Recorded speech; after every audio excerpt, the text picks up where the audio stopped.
ప్రస్థానత్రయంలో ఒకటి భగవద్గీత. సాక్షాత్తు కృష్ణ భగవానుడే కురుక్షేత్ర యుద్ధ భూమి యందు అర్జునునకు బోధించినటువంటి సమస్త ఉపనిషత్ సారాంశము. అన్ని ఉపనిషత్తుల యొక్క సారము భగవద్గీత యందే ఉన్నది. సాక్షాత్తు ఈశ్వరుడైనటువంటి కృష్ణుడే జగద్గురువుగా నిలబడి వసుదేవసుతం దేవం కంసచాణూరమర్దనం దేవకీ పరమానందం కృష్ణం వందే జగద్గురుం. జగద్గురువైనటువంటి కృష్ణుడు. జగద్గురువైనటువంటి కృష్ణుడు అంటే ఆయన జగత్తును ఉద్దేశించి చెప్పలేదుగా భగవద్గీత.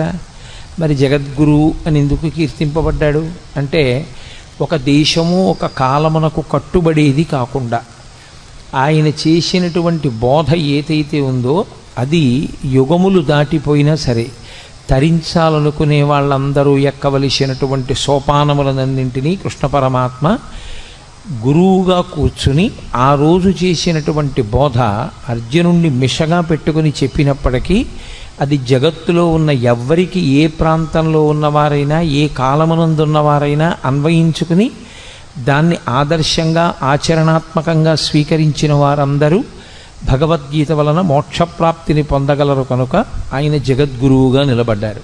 తరువాతి కాలంలో వచ్చిన జగద్గురు శబ్దానికి అర్థం కూడా అది.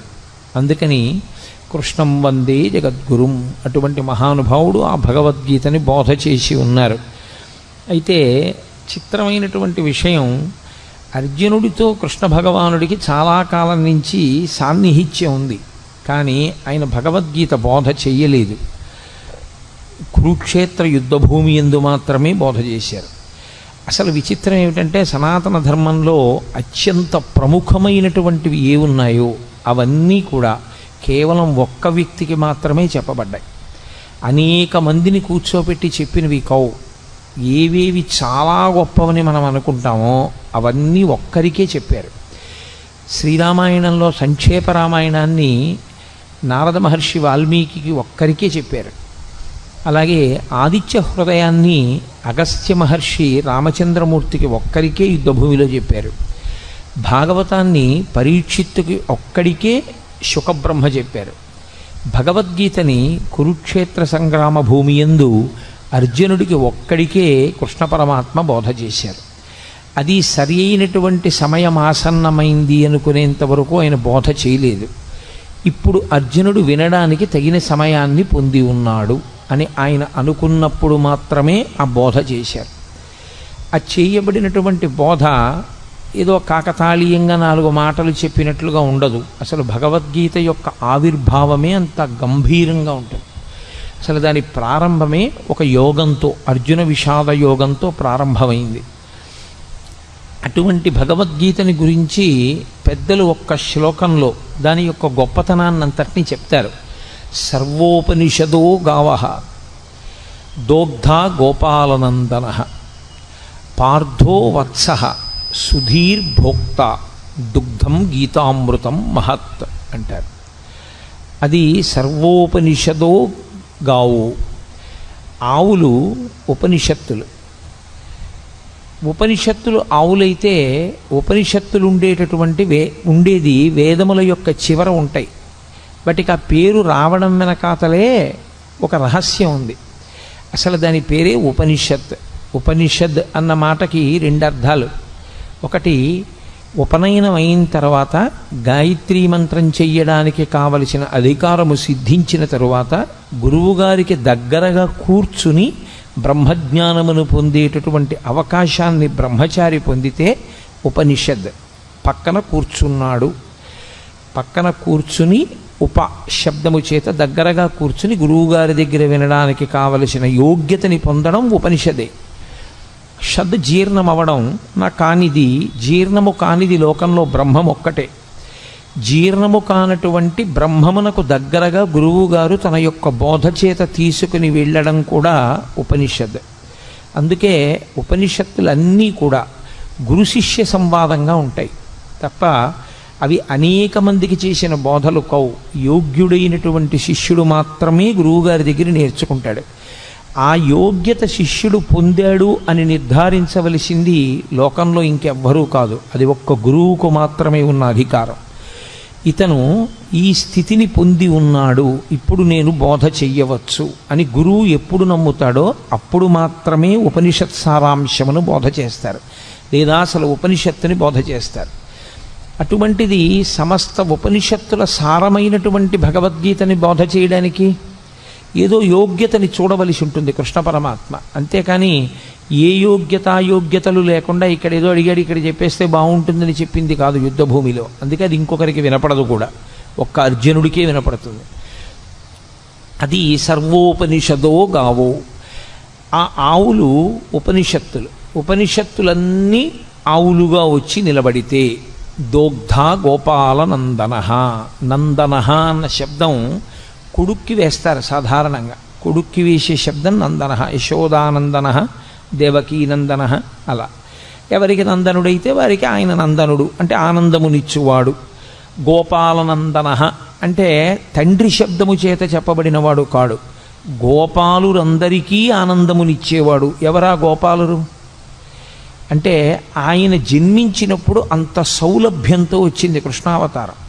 పుట్టినప్పుడు మాత్రం ఏదో ఎవ్వరికీ అందుబాటులో లేనటువంటి స్థితిలో జన్మించిన వాడు కాడు.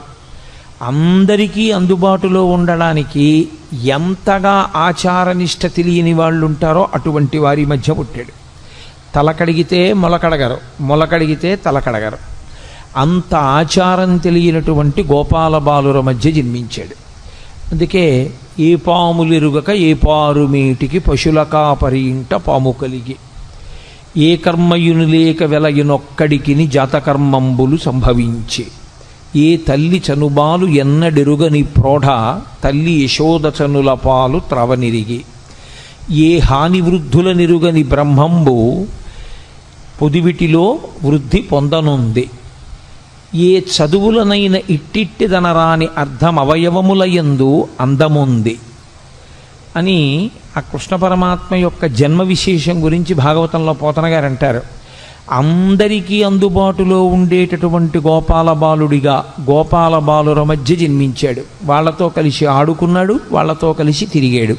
నిజానికి ఆ వచ్చినటువంటి గోపాలురందరూ కూడా మహర్షులందరూ గోపాల బాలురుగా వచ్చారు. కాబట్టి దోగ్ధ గోపాలనందన, పాలు పిండేటటువంటి వాడు కృష్ణ పరమాత్మ. ఆ పాలు పిండడానికి దేంట్లోంచి ఆ పాలు వస్తాయో ఆ ఆవులు ఉపనిషత్తులు బ్రహ్మమును ప్రతిపాదన చేస్తాయి. ఉపనిషత్తుల యొక్క సారాంశమును చెప్పాలన్నా, ఉపనిషత్ చెప్పాలన్నా తాను ఒక స్థాయిని చేరుకున్నవాడైతే తప్ప చెప్పడానికి అర్హతని పొందడు. కృష్ణ పరమాత్మ జగదాచార్యుడు. అసలు ఆ మాటకొస్తే ప్రతిపాదింపబడవలసినటువంటి బ్రహ్మము ఏది ఉన్నదో అది తానే అయ్యున్నవాడు. బ్రహ్మమును ఎరుగుట చేత తాను బ్రహ్మమవుతాడు ఎవరైనా. బ్రహ్మవిద్ బ్రహ్మైవ భవతి అని. కానీ ఆయన బ్రహ్మవిద్ బ్రహ్మైవ భవతి కాడు, ఆయన స్వయముగా బ్రహ్మము, పరమేశ్వరుడు. అటువంటి కృష్ణుడే ఆచార్యుడయ్యాడు. గురువుకి బ్రహ్మమునకు తేడా చెప్పడం సనాతన ధర్మంలో ఉండదు. గురుర్బ్రహ్మ గురుర్విష్ణు గురుర్దేవో మహేశ్వర గురు సాక్షాత్ పరబ్రహ్మ తస్మై శ్రీ గురవై నమః. అటువంటి గురువయ్యాడు. కాబట్టి సర్వోపనిషదో గావో దోగ్ధ గోపాలనందన. ఏ శిష్యుడి యొక్క స్థాయిని బట్టి ఎలా మాట్లాడాలో ఎలా చెప్పాలో బాగా తెలుసున్నటువంటి కృష్ణ పరమాత్మ గురువుగా, ఆ పాలు ఉపనిషత్తుల యొక్క పాలు పిండేవాడిగా, అంటే సమస్త ఉపనిషత్తుల యొక్క సారమైన భగవద్గీతని బోధ చేసేటటువంటి వాడిగా ఆయన నిలబడ్డాడు. పార్థో వత్సః. ఆవు పాలివ్వాలి అంటే ఓ దూడ ఒకటి ఉండాలి తప్పకుండా. ఇప్పుడు ఆ దూడ ఏం చేయవలసి ఉంటుంది ఆవు పాలు విడిచిపెట్టడానికి? ఆవు పాలు తయారు చేసేటప్పుడు ఉండేటటువంటి ప్రక్రియ చిత్రంగా ఉంటుంది. అది గబగబా తినేస్తుంది. ఈ నూతిగట్టు మీద, చెరువు గట్టు మీద, నదిగట్టు మీద ఉండే పసరిక గబగబా తిని తాను ఒక్క చోట కూర్చుని ఎంత ఆనందంతోటో నెమరవేస్తుంది. కడుపులో ఉన్నదాన్ని మళ్ళీ నోట్లోకి తెచ్చుకుని నోట్లో ఉన్నదాన్ని బాగా నమిలి మళ్ళీ లోపలికి పంపి ఆ పనికిరాని పచ్చగడ్డిలోంచి పసిపిల్లలు కూడా తాగి బ్రతకడానికి వీలైనటువంటిది, పరమ వృద్ధులైనటువంటి వారు, రోగులు కూడా తాగి బ్రతకగలిగినటువంటి పాలని తయారు చేస్తుంది. ఇంత గొప్ప పాలు కదా, పంచామృతములలో మొదటిది కదా, ఈ పాలతో శివలింగానికి అభిషేకం చేస్తే అంత మహాత్యం ఉంది కదా, ఈ పాలనివ్వడానికి కారణం, ఏ కారణానికి పాలిస్తుంది? దూడ యొక్క ఆర్తిని చూసి పాలిచ్చేస్తుంది.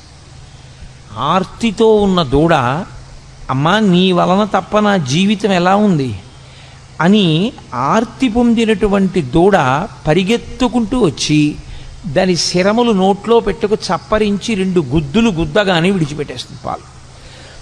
గురువుగారికి ఉండేటటువంటి లక్షణం ఏమిటంటే, శిష్యులు ఆర్తితో వచ్చి గురువుగారి 2 పాదములు పట్టుకుని, గురువుగారు మీరు తప్ప నాకెవరు దిక్కు అని అడగగానే చెప్పకుండా ఉండలేక లోపల దాచుకోకుండా చెప్పేస్తాడు గురువుగారు. కాబట్టి ఆవు పాలని విడిచిపెట్టడానికి దూడ ఎలా హేతు అవుతుందో, గురువు జ్ఞానబోధ చెయ్యడానికి ఆర్తి కలిగినటువంటి శిష్యుడు అలా కారణమవుతాడు. కాబట్టి పార్థో వత్సః. ఇప్పుడు పార్థుడు వత్సయై ఆ పాలు రావడానికి కారణమయ్యాడు. ఆవు దూడ అన్ని పాలు తాగదు, అలా త్రాగడానికి అనుమతించరు కూడా. అది పాలు మిగులుస్తుంది. అలా మిగల్చబడినటువంటి పాలు లోకంలో ఎవరెవరు ఆ పాలు కావలసి ఉంటాయో ఆ పాలని ఆ రీతిలో వాడుకుంటారు. ఒకడు త్రాగి బతుకుతాడు, ఒకడు అభిషేకం చేసుకుని తరిస్తాడు, రకరకాలుగా వాడుకుంటారు. అలా సుధీర్భోక్త, ఎవరు ఈ పాలు త్రాగడానికి అర్హులు?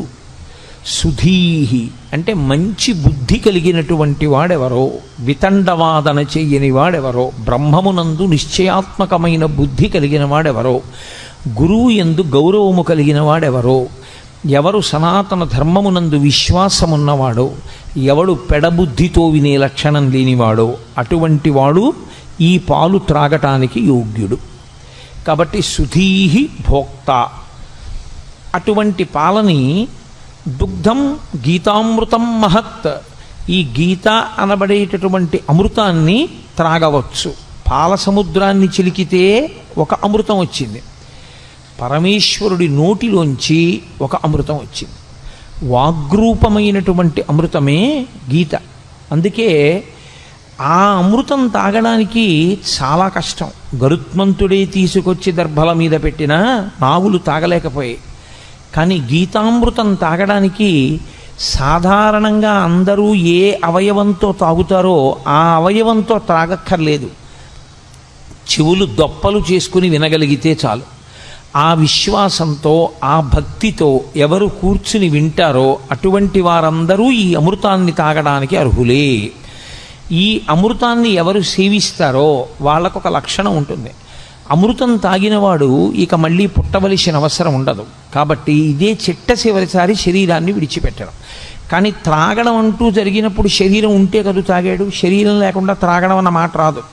కాబట్టి శరీరంతో ఉన్నాడు కాబట్టి తాగాడు, శరీరంతో ఉన్నాడు కాబట్టి అమృతం తాగాడు, శరీరంతో ఉండి తాగాడు కాబట్టి ఈసారి శరీరం పడవలసిందే. అది ప్రకృతికి సంబంధించిన నియమం.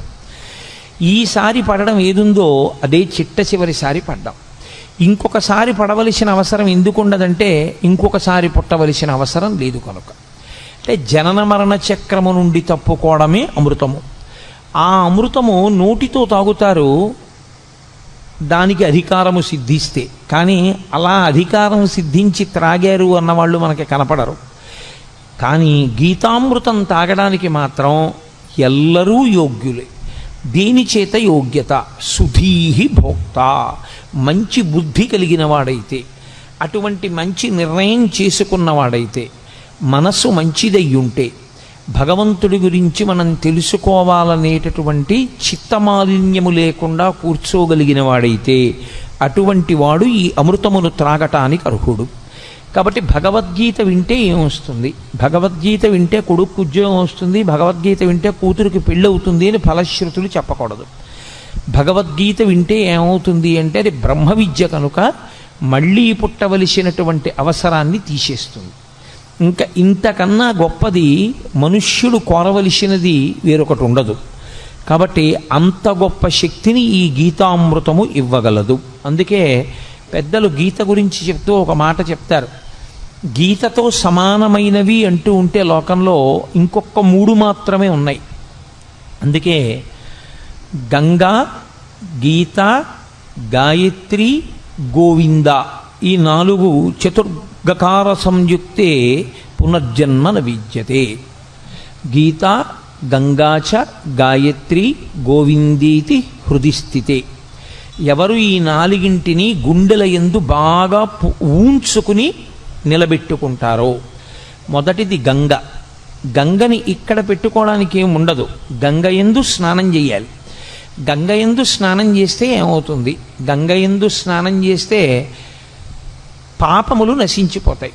పాపములు నశించిపోతే మళ్ళీ చేయడా? గంగలోంచి బయటకు వచ్చాక చెయ్యడని నమ్మకం ఏం లేదు. కానీ గంగలో స్నానం చేస్తే వచ్చేటటువంటి ఫలితము ఉత్తర జన్మల యందు కనపడుతుంది. కానీ గీత అనబడేటటువంటి గంగని త్రాగినవాడు ఇప్పుడే ఇక్కడే మోక్షానికి అధికారాన్ని పొందుతాడు. 2, అది పరమేశ్వరుని యొక్క శిరస్సుకి తగిలి కింద పడడం వల్ల అంత శక్తిని పొందింది. భవాంగపతితంతోయం పవిత్రమితి పస్పృశు అంటారు వాల్మీకి మహర్షి రామాయణంలో. గంగ హిమవంతుని పెద్ద కూతురిగా పరమేశ్వరుని యొక్క శరీరాన్ని తాకి హిమాలయ పర్వతాల మీద పడి తాను అనేక మార్గములలో ప్రవహించి త్రిపథగా అయింది కాబట్టి గంగకి శక్తి వచ్చింది. ఈ గంగ సాక్షాత్తుగా పరమేశ్వరుడి నోటిలోంచి ఆవిర్భవించినటువంటి ఈ గంగ ఎప్పుడో ఏ జన్మలోనో ఫలితమిచ్చేది కాదు. ఈ జన్మలో ఇప్పుడే ఇక్కడే ఫలితం ఇవ్వగలిగినది గీతామృతమనబడేటటువంటి గంగ. కాబట్టి నిజానికి గంగ కన్నా గీత ఒక పైమెట్టు మీదే నిలబడుతుంది. గీత గంగాచ గాయత్రి. గాయత్రి ఉపనయనము చేసుకోవడానికి అధికారమున్న వాళ్ళందరూ గాయత్రి మహామంత్రాన్ని చేస్తారు. గాయత్రి మహామంత్రం అంత గొప్ప మంత్రం ఇక లోకంలో లేదు. అది మంత్రములకన్నిటికీ తల్లి అని పేరు దానికి. అందులో అడిగేది ఒకటే, ప్రచోదయాత్, మా బుద్ధులు ప్రేరేపింపబడుగాక ప్రేరేపింపబడుగాక ప్రేరేపింపబడుగాక అని అడుగుతూ ఉంటారు త్రిసంధ్యల యందు. కాబట్టి ఆ గాయత్రి బుద్ధిని మరల్చి ఈశ్వరుని యందు పెట్టి తాను తరించేటటువంటి అవకాశాన్ని గాయత్రీ మాత ఇస్తుంది. గోవిందేతి, గోవిందుడు ఆ నామమే గొప్పది. ఎందుచేత అంటే భగవంతునికి మిగిలినటువంటి పేర్లు ఏ ఉన్నాయో అవన్నీ బిరుదునామాలుగా వచ్చాయి. గోవిందనామం ఒకరు బిరుదునామంగా ఇచ్చింది కాదు, పరమేశ్వరుడు కష్టపడి సంపాదించుకున్న నామం. 7 రాత్రులు 7 పగళ్ళు గోవర్ధనోద్ధరణాన్ని చేసి చిటికెన వీల మీద పర్వతాన్ని ఎత్తి పట్టుకుని అందరినీ కాపాడితే, ఆయన్ని నమ్మకుండా వెళ్ళిపోయిన వాళ్ళని కూడా ఆయన పిలిచి మరీ కాపాడాడు గోవిందనామంతో. అది గోవిందనామానికి ఉన్న గొప్పతనం. అంత సౌలభ్యంలో ఉన్న అవతారం. అందుకే గోవింద అంటే ఈశ్వరుడు ఉలిక్కి పడతాట.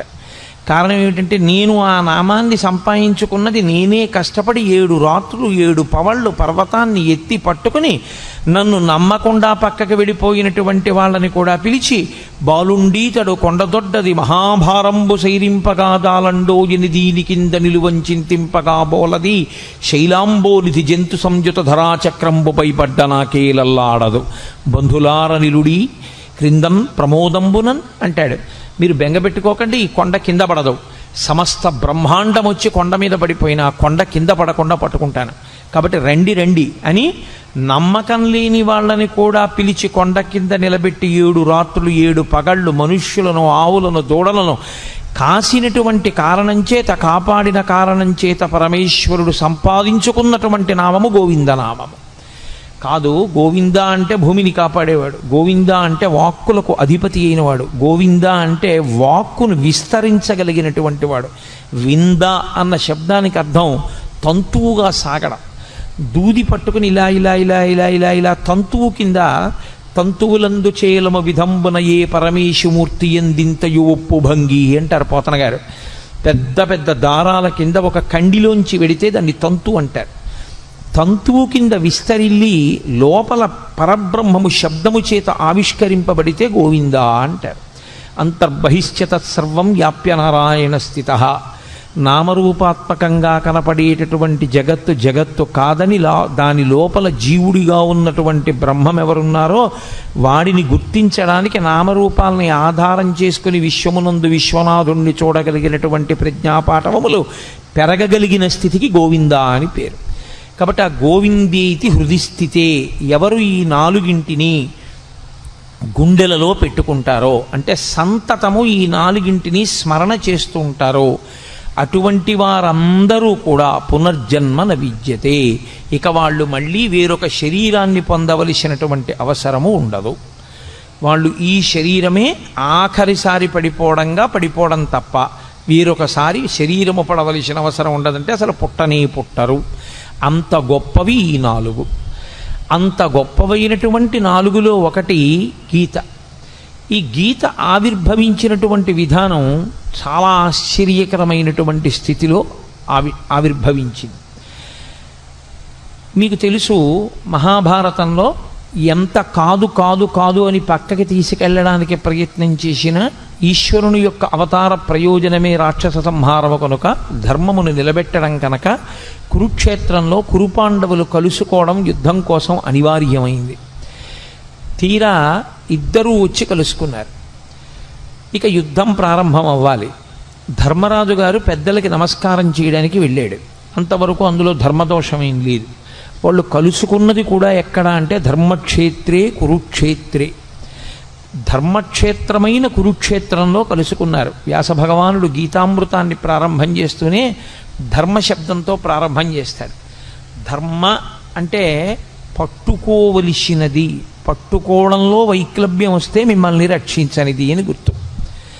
నేను ఒక కుక్క నా మీదకు వస్తున్నప్పుడు నా చేతిలో ఉన్న కర్రని నేను జాగ్రత్తగా పట్టుకోవాలి.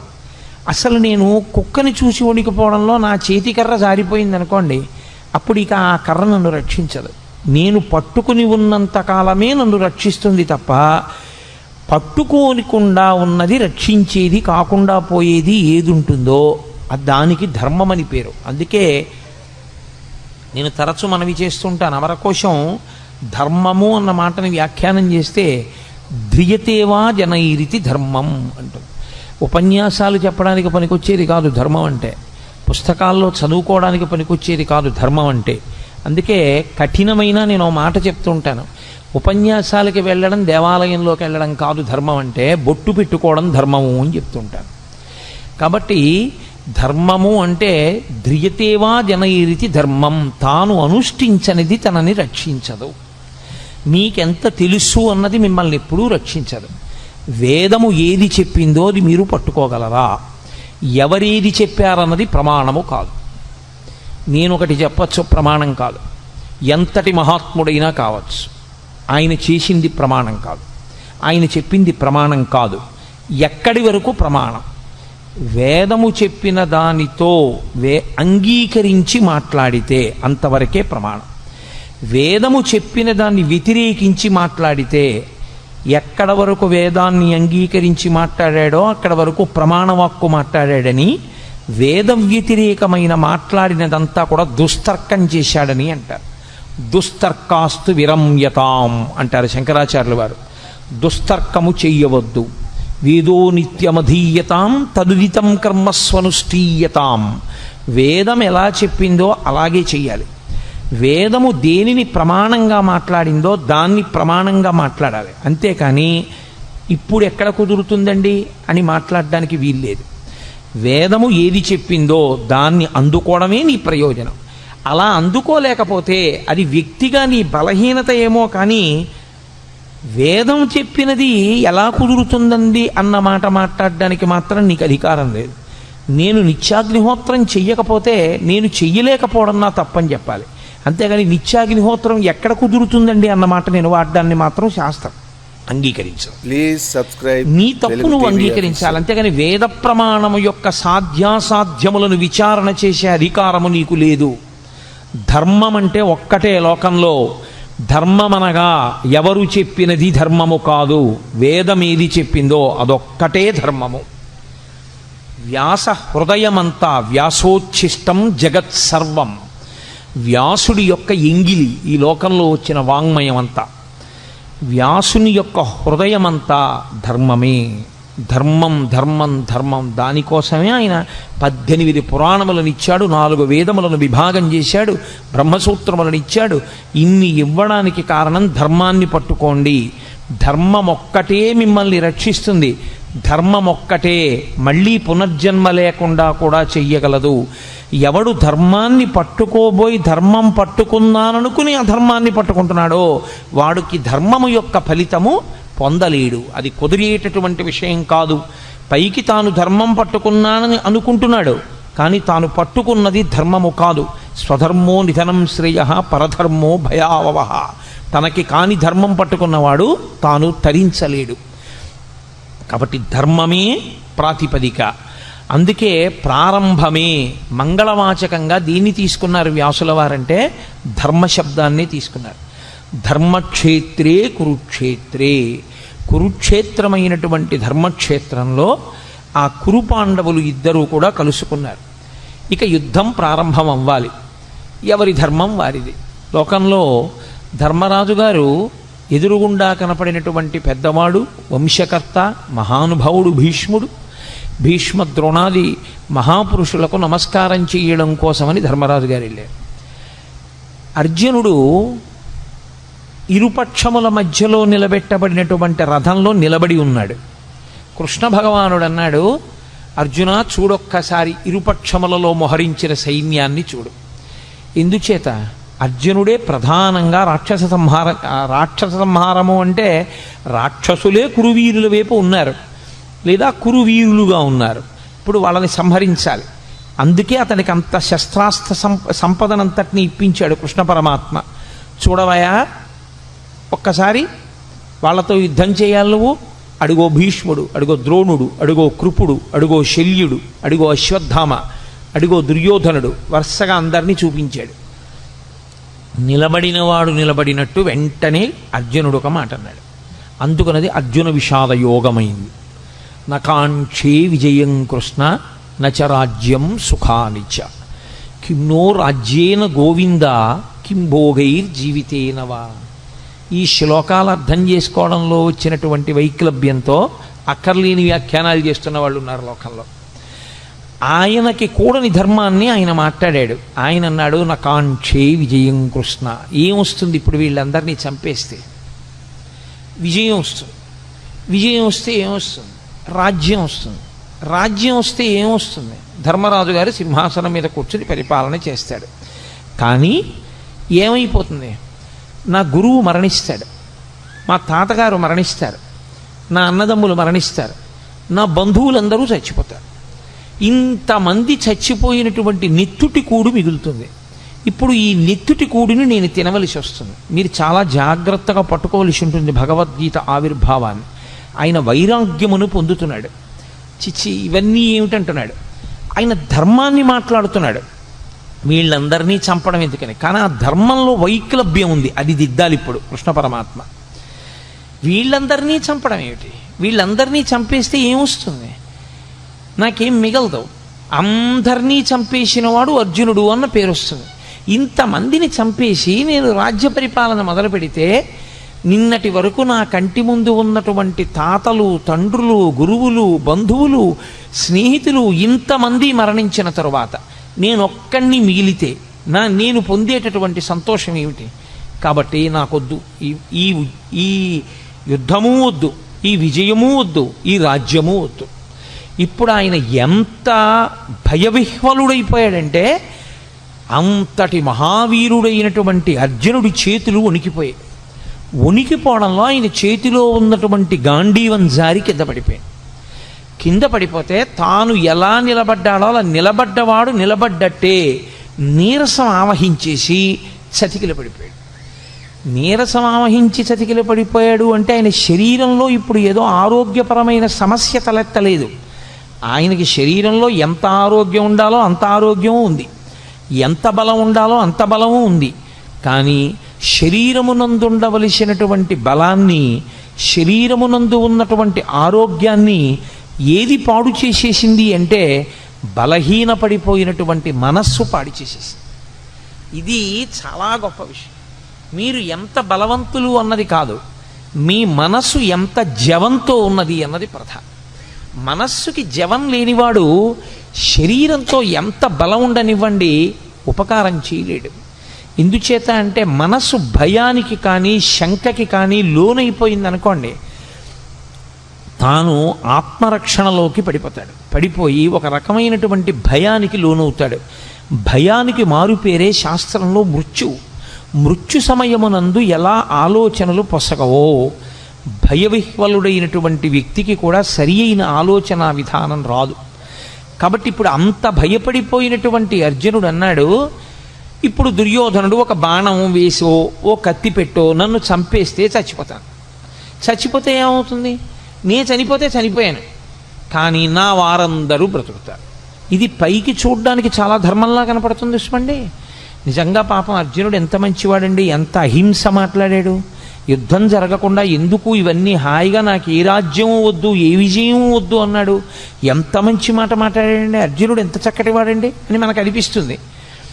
నిజంగా పాపం అర్జునుడు ఎంత మంచివాడండి, ఎంత అహింస మాట్లాడాడు. యుద్ధం జరగకుండా ఎందుకు ఇవన్నీ, హాయిగా నాకు ఏ రాజ్యం వద్దు, ఏ విజయం వద్దు అన్నాడు. ఎంత మంచి మాట మాట్లాడాడండి అర్జునుడు, ఎంత చక్కటి వాడండి అని మనకు అనిపిస్తుంది. కానీ ఈ మాటలు చెప్పి ఇంకొంచెం ముందుకు వెళ్ళిపోయాడు. ఇంకొక ఆశ్చర్యకరమైన మాట అన్నాడు, నేను వీళ్ళందరినీ చంపేస్తే ఇక లోకంలో నా బంధువులన్న వాళ్ళు మగవాళ్ళు ఎవరు మిగలరు, అప్పుడు ఆడవాళ్ళు ఒక్కళ్ళే మిగులుతారు. అప్పుడు వీళ్ళందరూ నరకంలోనో స్వర్గంలోనో ఉన్నారనుకోండి, ఏడాదికోసారి తద్దినం పెట్టాలి కదా, తద్దినం పెట్టినప్పుడు నీళ్లు విడిచిపెట్టాలి. అప్పుడు వీళ్ళకి నీళ్లు విడిచిపెట్టడానికి ఉత్తరాధికారులు లేరి, నేను చంపేస్తున్నాను కదా, కొడుకులతో సహా చంపేస్తున్నాను. చంపేస్తే ఇంకా తద్దినం పెట్టడానికి మనుషులు లేరు. లేకపోతే ఆ పితృదేవతలు ఎవరైతే ఉన్నారో పతంతి పితరో హ్యేషాం లుప్త పిండోదక క్రియా, వాళ్ళకి పిండ ఉదక క్రియలు ఉండవు. అంటే పిండం పెట్టేవాడు ఉండడు, నీళ్లు విడిచిపెట్టేవాడు ఉండడు. లుప్త పిండోదక క్రియా, ఈ రెండూ లేకపోవడం వల్ల పతంతి పితరో హ్యేషాం, పైలోకానికి వెళ్ళినటువంటి నా పితృదేవతలు మళ్ళీ కింద పడిపోతారు. పైగా ఎప్పుడైతే పురుషుల యొక్క రక్షణ లేదో వీళ్ళందరూ మరణిస్తే వీళ్ళ భార్యలందరినీ పరజాతుల వాళ్ళు వచ్చి భార్యలుగా స్వీకరిస్తారు. ఇప్పుడు వాళ్ళ వలన సంతానం వీళ్ళకి కలుగుతుంది. క్షేత్రములు మిగిలిపోయి బీజములు లేవు. కాబట్టి ఇప్పుడు కుల సంకరం ఏర్పడుతుంది, వర్ణ సంకరం ఏర్పడుతుంది, జాతులన్నీ కూడా కలగాపలగం అయిపోతాయి. ఇటువంటి ఆధార్మికమైనటువంటి వ్యవస్థ ఏర్పడడానికి నేను యుద్ధం చేయడం అవుతుంది. కాబట్టి కృష్ణ, నేను యుద్ధం చెయ్య. మీకు ఇది పైకి చూడ్డానికి ఎలా ఉంటుందంటే, అయ్య బాబోయ్ అర్జునుడు ఎంత శక్తివంతంగా మాట్లాడాడు, ఎంత గొప్పగా మాట్లాడాడు మహానుభావుడు, ఎంత చక్కటి మాటలు మాట్లాడాడు. నిజంగా అర్జునుడు చెప్పిన మాట కృష్ణుడు విని అర్జునుడిని వెంటనే రథం ఇచ్చి వెనక్కి పంపించేసి ఉంటే కురుక్షేత్ర సంగ్రామం జరగకపోతే అంత నెత్తురు వరదలై పారదుగా, అంతమంది చచ్చిపోరుగా, ప్రశాంతంగా ఉంటుందిగా. మరి ఎందుకు కృష్ణ పరమాత్మ అంతగా పట్టుపట్టి మరీ కురుక్షేత్ర యుద్ధం చేయించినట్టు, ఎందుకంత బోధ చేసినట్లు, ఆయన ఎందుకు మాట్లాడినట్లు? అర్జునుడు మాట్లాడిన దాంట్లో వచ్చిన నష్టం ఏమిటి ఆయన మాట్లాడిన తప్పు అని మనకు అనిపిస్తుంది. అర్జునునికి కలిగినటువంటి విషాదము యోగమైంది భగవద్గీతలో. అందుకే అర్జున విషాద యోగము అని పిలిచారు. యోగ అంటే భగవద్గీతలో కృష్ణ భగవానుడే చెప్పాడు, యోగ కర్మసు కౌశలం.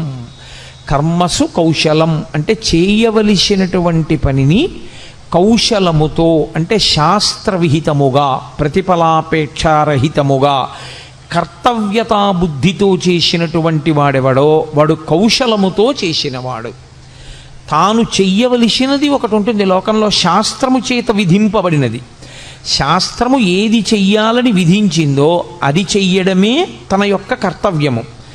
అలా కాకుండా నెత్తికొత్తుకున్నది ఏదుందో అది బాధ్యత. బాధ్యత కుంగ తీసేస్తుంది మనిషిని, కర్తవ్యం మెట్లెక్కిస్తుంది.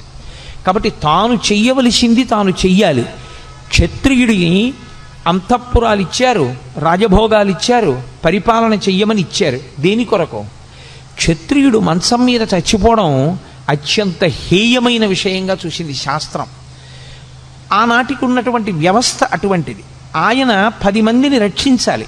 అందుకే తనకి వైరం ఉందా లేదా అనవసరం, తనకి వైరం ఉన్నా లేకపోయినా తాను మాత్రం అమాయకులను పీడించేటటువంటి వాళ్ళని నిగ్రహించడం కోసం యుద్ధభూమికి వెళ్ళి అలా అమాయకుల్ని పాడు చేసేటటువంటి వాళ్లతో చేసేటటువంటి యుద్ధంలో తాను శరీరం విడిచిపెట్టినా తాను స్వర్గానికి వెడతాడు తప్ప తనకి అక్కర్లేని ధర్మం నెత్తి మీద వేసుకుని తన కర్తవ్యాన్ని తాను విస్మరిస్తే, తాను ప్రశాంతంగా శాంతి బోధ చేస్తూ తాను మరణిస్తే, లోకంలో ఉన్న వాళ్ళందరినీ బాధ పెడుతున్నటువంటి రాక్షస శక్తుల్ని దునుమాడబలిసినటువంటి వాడు తన కర్తవ్యాన్ని తాను నిర్వర్తించకుండా అక్కరలేని కర్తవ్యాన్ని తెచ్చి తన నెత్తి మీద పెట్టుకుని ఆ కర్తవ్య నిర్వహణ చేత తాను శరీరం విడిచిపెడితే అటువంటి వాడు అధమలోకాలకు వెళ్ళిపోతాడు, అధమ ఉపాధుల్లోకి వెళ్ళిపోతాడు. కాబట్టి ఎవరు చెయ్యవలసినటువంటి కర్తవ్యాన్ని వాళ్ళు చెయ్యవలసి ఉంటుంది. ఇప్పుడు అర్జునుడికి వచ్చినటువంటి పెద్ద వైక్లభ్యం ఎక్కడొచ్చిందంటే, ధర్మము అన్నదాన్ని ఒకదాన్ని పట్టుకున్నాడు. చంపడం తప్పు, అందులో సందేహం లేదు. భూతదయ అన్ని ధర్మములలోకి గొప్ప ధర్మం, నిష్కారణంగా చంపకూడదు. కానీ ధర్మమును నిలబెట్టడం కోసం ధర్మాన్నే పాడు చేస్తున్న వాళ్ళు ఎవరున్నారో అటువంటి వాళ్ళని సంహరించి ధర్మాన్ని నిలబెట్టవలసినటువంటి కర్తవ్యం క్షత్రియుడిది. అసలు తాను చెయ్యవలసిన ధర్మాన్ని, తన కర్తవ్యాన్ని తాను విస్మరించి తాను అక్కర్లేని ధర్మాన్ని ఒకటి నెత్తి మీద పెట్టుకున్నాడు. ఇక్కడ వచ్చింది సమస్య అంతా.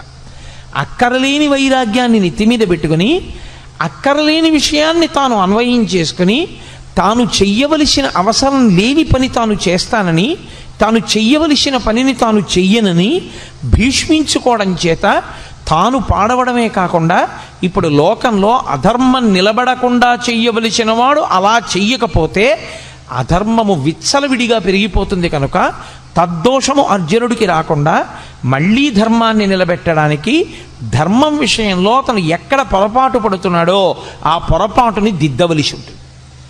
అది అడ్డుపెట్టి మాట్లాడుతున్నది అర్జునుణ్ణి.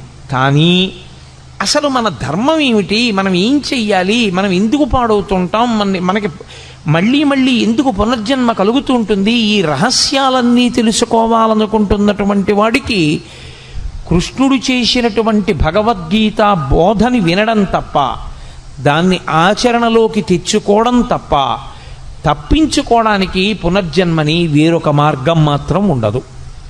అందుకే ఆనాడు అర్జునుడికి చెప్పడం అన్నది మిష. కానీ మనం కూడా అందరము అటువంటి కురుక్షేత్రంలోనే నిలబడతాం. మనందరికీ కూడా ధర్మం విషయంలో మీమాంస, ధర్మం విషయంలో అనుమానం, ఏం చెయ్యాలో తెలియదు, ఏం చెయ్యకూడదో తెలియదు. చెయ్యకూడనివన్నీ తాను ఎత్తుకుంటాడు, అసలు తాను చెయ్యవలసింది తాను చెయ్యడు. ఎలా తరిస్తాడు? తాను తరించలేడు దానివల్ల. అందుకని నీవేది చెయ్యాలో తెలుసుకుని నువ్వు అది చెయ్యడంలో నువ్వు నైపుణ్యాన్ని సాధించాలంటే, అటువంటి కౌశలమును నువ్వు పొందాలంటే, ఆ కౌశలము చేత నువ్వు యోగమును పొందాలంటే అనేన యుజ్యతే ఇది యోగ అంటాడు పతంజలి. అనేకముగా ఉన్నవి ఒక్కటిగా మారి ఆ ఒక్కటిగా నువ్వు నిలబడి ఒకటి యందు ప్రవేశించి ఒకటిగా అనుభవాన్ని పొంది రెండవది లేదు కనుక భయాన్ని పొందకుండా శరీరాన్ని విడిచిపెట్టగలిగినటువంటి సాక్షి మాత్రపు శక్తిని నువ్వు పెంపొందించుకొనగలిగితే దానికి యోగమని పేరు. ఇప్పుడు అర్జునుడు పొందినటువంటి కష్టం ఏదుందో దానికి జవాబు చెప్పాలి.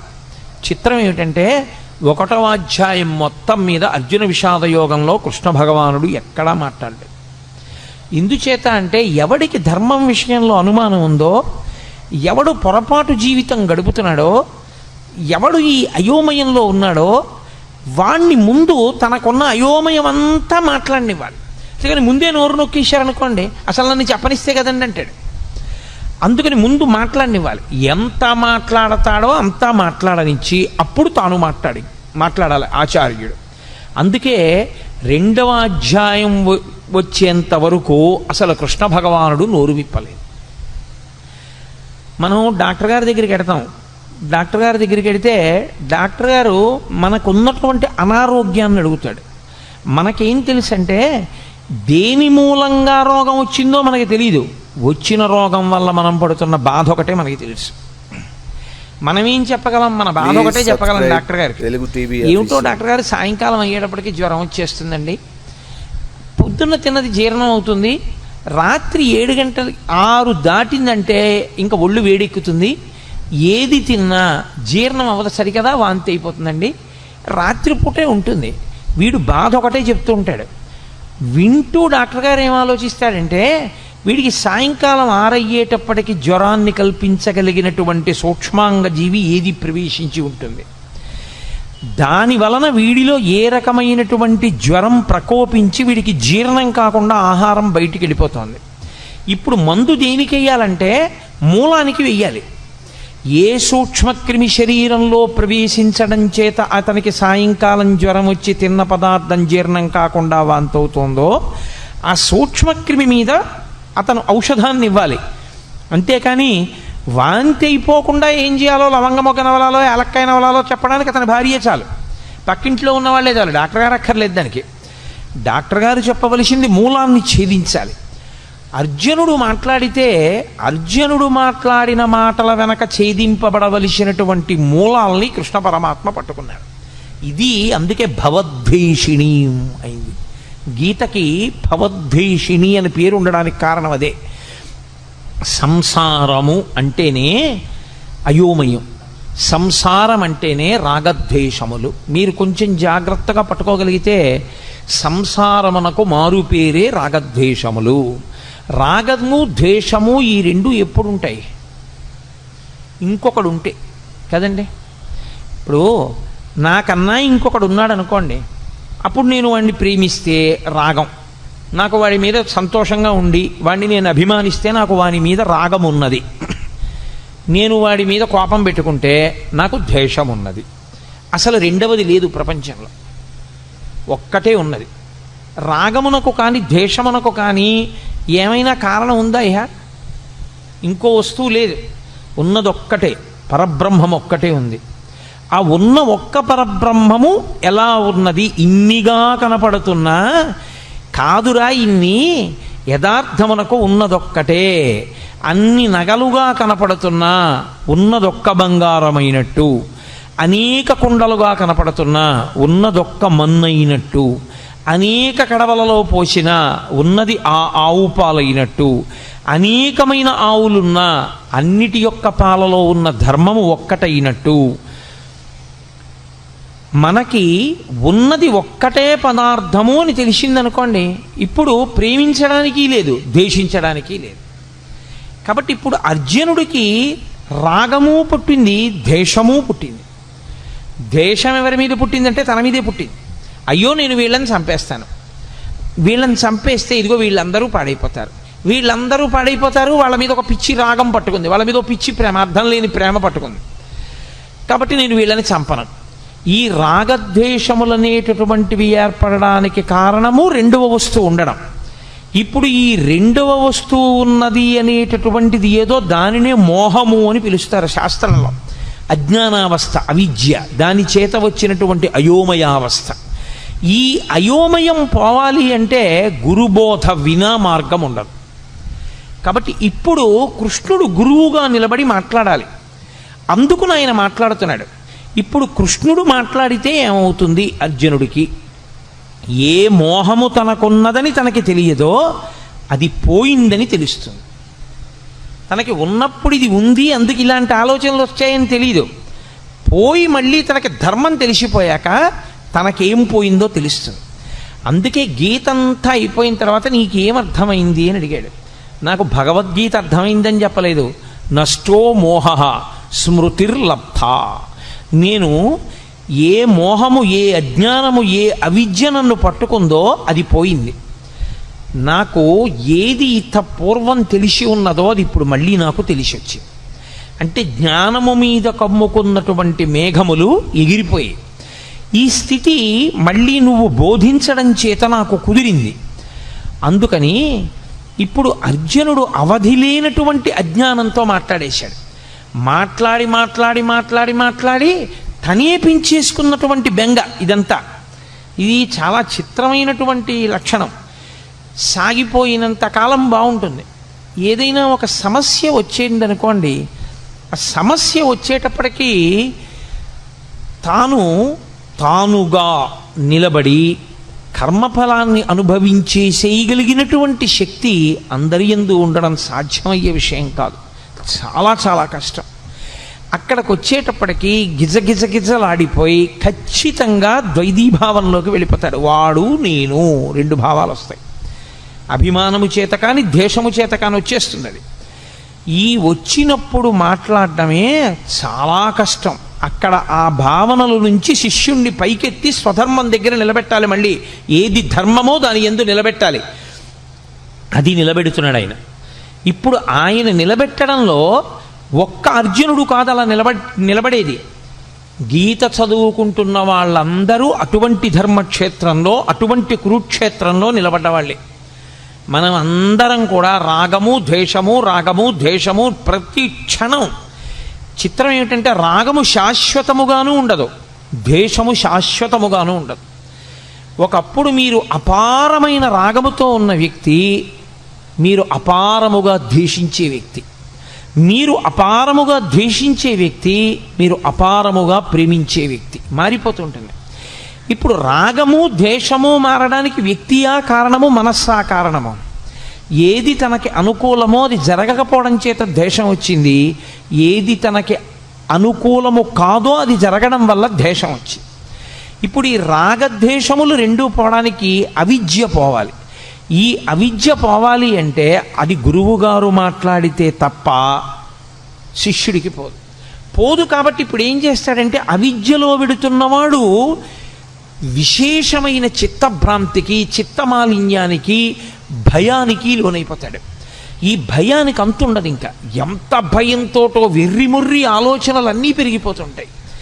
ఈ పెరిగిపోతూ వెళ్ళిపోతూ ఉండడం అనేటటువంటిది అర్జునుడి విషయంలో ఎక్కడ వరకు వెళ్ళిపోయిందంటే, అదిగో పైనుంచి పితృదేవతలు పడిపోతారు, వాళ్ళకి పిండాలుండవు, ఉదక క్రియలుండవు. ఆ తరువాతి కాలంలో వాళ్ళ భార్యల యందు జన్మించేటటువంటి సంతానం అంతా కూడా కులసంకరం అయిపోతుంది. ఇంతమందిని చంపేసి నాకెందుకు ఈ నెత్తిటికూడు, ఎన్నిన్ని పెద్ద మాటలు మాట్లాడేస్తున్నాడు, అక్కర్లేనివన్నీ మాట్లాడేస్తున్నాడు. మాట్లాడనిచ్చాడు, బాగా మాట్లాడనిచ్చాడు. ఇంత అర్జునుడు ఏమైపోయాడో తెలుసా అండి? ఇంతమంది శత్రువుల్ని అస్త్రప్రయోగం చేసి చంపగలిగినటువంటి అర్జునుడు తన మనసు తనకి బరువు అయిపోతే, తన చిత్తము మలినమైపోతే, తాను పెంచుకున్న భయానికి తాను వశుడైపోతే, తాను గాంధీవం వదిలేసి కూలబడిపోయి కృష్ణ పరమాత్మ యొక్క కాళ్ళ మీద పడిపోయి బావా బావా అని పిలిచేటటువంటి వాడు ఒక ఆశ్చర్యకరమైనటువంటి మాట అన్నాడు.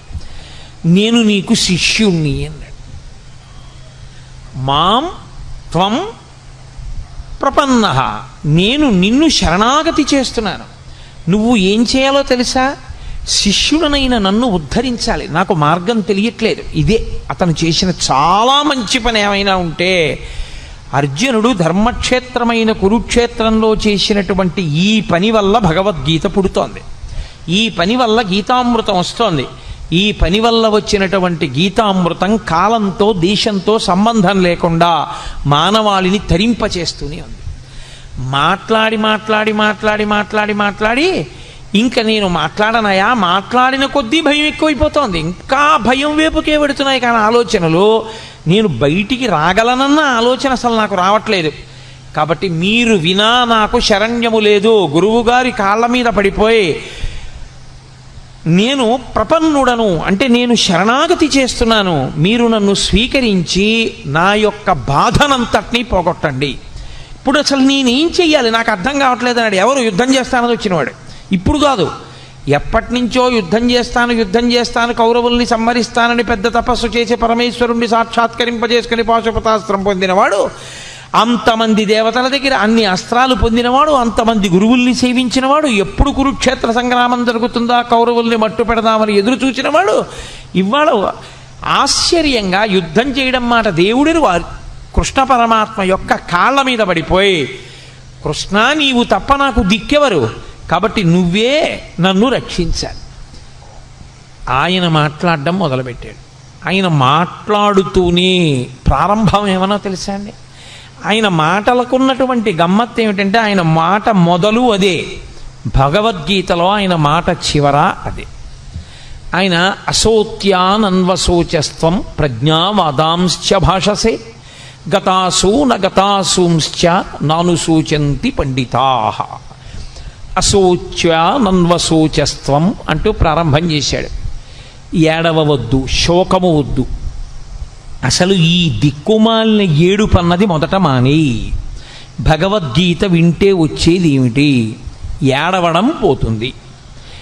భగవద్గీత ప్రారంభంలో కృష్ణ పరమాత్మ ఏ శ్లోకంతో ప్రారంభం చేశారో అదే శ్లోకంలో ఉన్న అదే తాత్పర్యంతో, అదే ధర్మంతో, అదే మాటతో భగవద్గీత పూర్తి.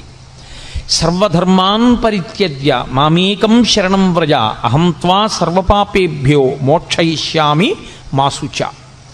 ఏడవవద్దు, శోకించవద్దు. అసలు శోకము తప్పు. శోకమన్న మాటకు అర్థం లేదు. శోకించడానికి కారణము లేదు. దేనికి శోకిస్తావు? దేనికి ఏడుస్తున్నావు నువ్వు? అసలు నువ్వు ఏడవడానికి కారణం ఏమిటి? పైగా ఏడిచేటప్పుడు ఎలా మాట్లాడుతున్నావు? అశోచ్యానంద్వశోచస్తం ప్రజ్ఞావాదాంశ్చ భాషసే. వాత పెట్టి మాట్లాడాడు. ఒక గురువు ఎలా మాట్లాడాలో అలా మాట్లాడాడు. ప్రజ్ఞావాదాంశ్చ భాషసే. 4 పుస్తకాలు జరిగితే మాట్లాడడం అనుకుంటున్నావా?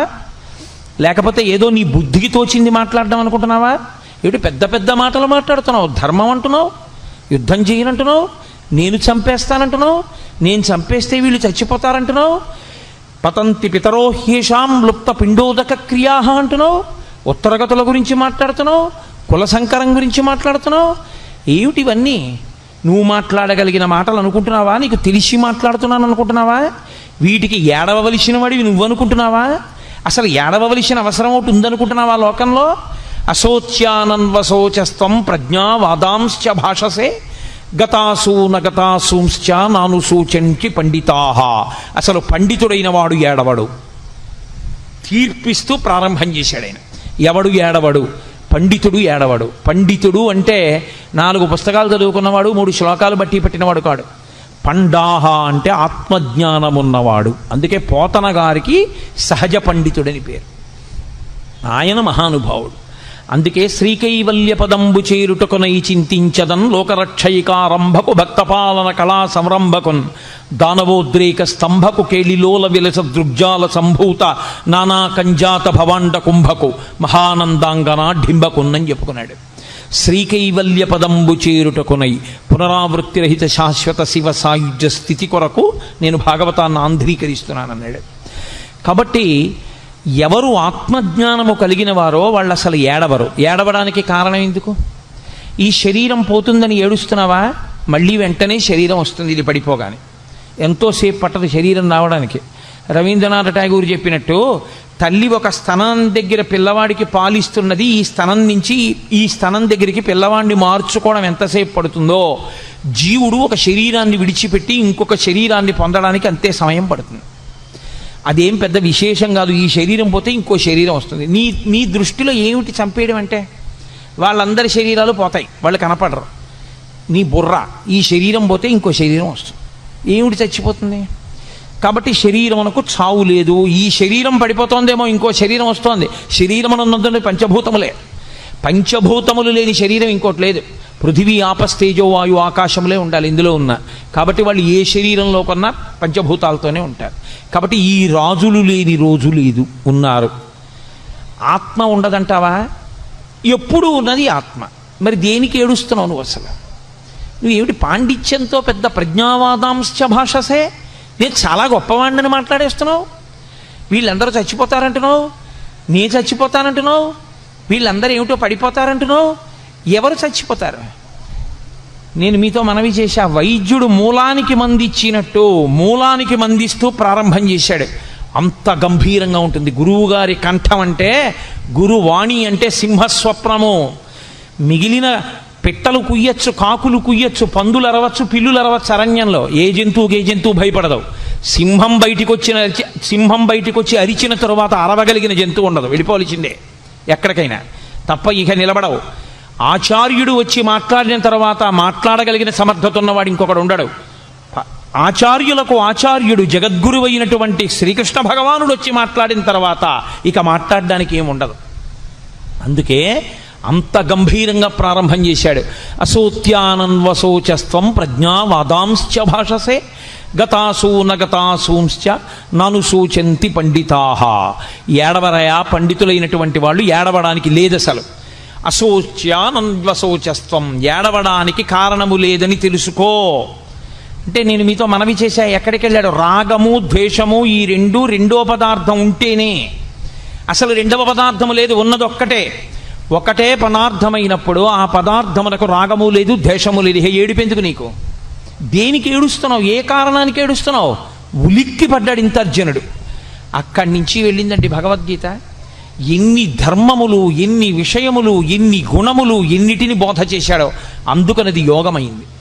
అర్జున విషాదము యోగం ఎందుకైందంటే ఆ విషాదము ధర్మ సంబంధమైనది. తనకి అక్కరలేని ధర్మాన్ని పట్టుకున్నా అయ్యో నేను వీళ్ళని చంపకూడదు అన్న ఒక మాటతో ప్రారంభం చేశాడు. కానీ ఆ అర్జునుడు చంపడం ఎంత ధర్మమో అలా చంపకపోతే ధర్మం ఎందుకు నిలబడదు? ధర్మము యొక్క స్వరూపం అంటే ఎలా ఉంటుందో అంత అద్భుతంగా మాట్లాడాడు కృష్ణ పరమాత్మ. అలా మాట్లాడితే వచ్చినటువంటి స్వరూపమే గీతాస్వరూపము. సరే, నేను చేసేది 7 రోజుల ప్రసంగాలే కాబట్టి విహంగ వీక్షణంగా గీత యొక్క వైభవాన్ని ఆవిష్కరించడానికి ఇవాళ ప్రారంభోపన్యాసంగా గీతావిర్భావం గురించి 4 మాటలు చెప్పాను. కురుక్షేత్రంలో యుద్ధభూమిలో నిలబడినటువంటి అర్జునుడు అటువంటి ధర్మక్షేత్రమునందు ధర్మమునందు వైక్లభ్యం. Please subscribe Telugu TV official.